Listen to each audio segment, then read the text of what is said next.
पता नहीं इस बार क्यों हमारे एरिया में ब्लैकआउट कुछ ज्यादा ही हो रहा है। मतलब लाइट कुछ ज्यादा ही जा रही है और ऐसा नहीं थोड़े से टाइम के लिए घंटों घंटों तक लाइट ही नहीं रहती हमारे एरिया में। तो एक बार है ना क्या हुआ कि सुबह 11 बजे से हमारे उधर लाइट चली गई और शाम तक नहीं आई। बिना लाइट के तो एकदम आधी मानव वाला फील होता है, ना वाईफाई चलता है और फोन का चार्ज खत्म हो जाए तो कुछ भी नहीं है दुनिया में करने के लिए। मेरे घर वाले तो पहले ही बाहर जा चुके थे क्योंकि घर में बहुत ज्यादा गर्मी लग रही थी।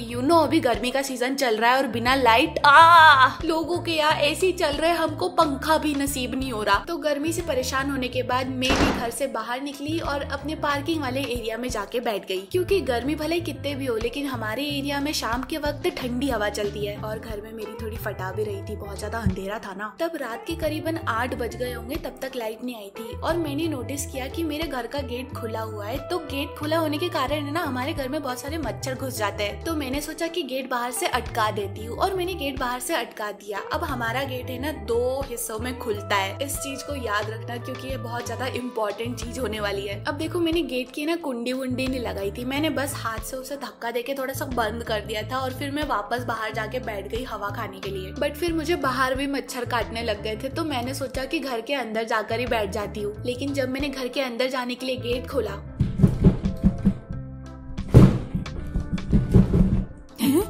ये खुल क्यों नहीं रहा है? अरे वो गेट लॉक हो गया था, पता नहीं कैसे। जैसे कि आप लोगों को पता है कि एक गेट में 2 कुंडियां होती है, एक बाहर की साइड और एक अंदर की साइड। तो बाहर की साइड वाली तो मैंने नहीं लगाई थी बट पता नहीं कैसे वो अंदर से लॉक हो गया अपने आप। अब देखो 2 गेट का मैंने इसलिए बताया था क्योंकि अगर उसको फोर्स से बंद किया जाए और अगर कुंडी कॉर्नर पर ही हो तो वो खसक के लॉक हो सकती है। और यहाँ पर भी वही हो गया था। तो मैंने अपनी मम्मी को बुलाया, मम्मी गेट बंद हो गया अपने आप।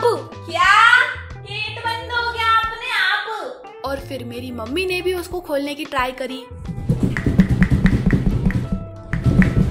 लेकिन उनसे भी नहीं खुला। हम लोग आधी रात को घर के बाहर बंद हो गए हैं। छोटे छोटे बच्चे कुंडी लगाकर घर के अंदर कैद हो जाते हैं और हम लोग बड़े होके घर के बाहर कैद हो गए। जैसे घर हमको अंदर आने ही नहीं देना चाहता, उसने हमको घर से बाहर निकाल दिया है। बहुत हो गया तुम्हारा, चलो फुटो अब यहाँ से। अब एक गेट के कारण हम इतना महंगा घर थोड़ी ना छोड़ेंगे। तो हमने बोला गेट तोड़ना पड़ेगा और उसके लिए बुलाया हमने हमारे पड़ोसियों को। अरे इधर से डंडा डालूंगा ना तो चिटकनी खुल जाएगी। हाँ भाई साहब ये ट्राई कर सकते हैं, करिए ट्राई। उनने बहुत कुछ ट्राई किया लेकिन वो चिटकनी नहीं खोल पाए। ऊपर से गेट भी बहुत ज्यादा मजबूत था, वो टूट ही नहीं रहा था। हटिए भाई साहब मैं खोलती हूँ, कहीं दम तो है नहीं आप में।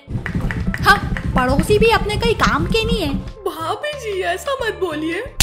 चुप। ये सब करते करते लाइट आ गई और लाइट आने पर मेरा भाई अपने कमरे से उतर के आया। वो इतने टाइम से अपने रूम में ही था लेकिन इतना शोर होने के बाद भी उसको कुछ भी सुनाई नहीं दिया क्योंकि वो बेवकूफ इंसान ईयरफोन लगा के बैठा था। और उसने आके कुंडी खोल दी। यहाँ पे क्या चल रहा है? आप लोग यहाँ पे क्यों आए हो? हाय राम, मैंने पागल औलाद पैदा कर दी। इतने टाइम से हम इतने परेशान हो रहे, जरा नीचे उतर के आना चाहिए था ना, बताना चाहिए था ना कि मैं रूम में हूँ। नहीं, अपन तो भोंगे लगा के बैठे हैं। माँ भले ही परेशान होती रही, तुम्हारी वजह से तो पूरा घर तोड़ना पड़ जाए औलाद होन। So it was just a short story of blackout। Blackout नहीं, मैंने इसको ब्लैकआउट नाम दे दिया है क्योंकि अभी ये बहुत ज्यादा चल रहा है। बाकी हमारे यहाँ बिजली ही जा रही है, ब्लैकआउट नहीं है ओके, क्योंकि दूसरे एरिया में है लाइट। बट पता नहीं इलेक्ट्रिसिटी वालों को हमारे एरिया के लोगों से क्या खुन्नस है कि हमारे एरिया की ही लाइट जा रही है, जबकि यहाँ पर लोगों ने कंप्लेन भी करी और लाइट आती ही नहीं है। कंप्लेन करने से कोई फायदा ही नहीं है। और हाँ मेरे यहाँ इन्वर्टर या फिर सोलर पैनल नहीं है। मुझे लगवाना है, स्पॉन्सर भी नहीं मिल रहा है, इसलिए सपोर्ट करो मुझे ताकि मैं इन्वर्टर लगवा सकूँ अपने घर पर ओके। और हाँ मैं हॉरर स्कूल के 2nd पार्ट पे काम कर रही हूँ बट मुझे अपनी रीच भी नहीं गिरानी है, इसलिए ये शॉर्ट सा वीडियो मैंने बना दिया। अगर तुमने यहाँ तक देखा है तो लाइक शेयर और सब्सक्राइब कर देना ओके। मुझे रीच चाहिए, अपनी हॉरर स्कूल का पार्ट चाहिए ना तुम्हें, तो मुझे रीच चाहिए और उसके लिए तुमको सब्सक्राइब करना पड़ेगा और बेल नोटिफिकेशन को ऑन कर देना। बहुत सारे लोग बोलते कि उनके पास नोटिफिकेशन नहीं जाता है, तो करो ना ऑन। नोटिफिकेशन ऑन करोगे जब तो तुम्हारे पास नोटिफिकेशन जाएगा। कुछ भी बात करते हो है। और इस वीडियो को मैंने कैसे एनिमेट किया है उसका भी मैंने वीडियो डाला है और इस बार मैंने अपना स्क्रीन रिकॉर्ड करके बनाया है, तो तुम उसे भी देख सकते हो। मैंने उसका लिंक अपने पिन कमेंट्स में डाल दिया है।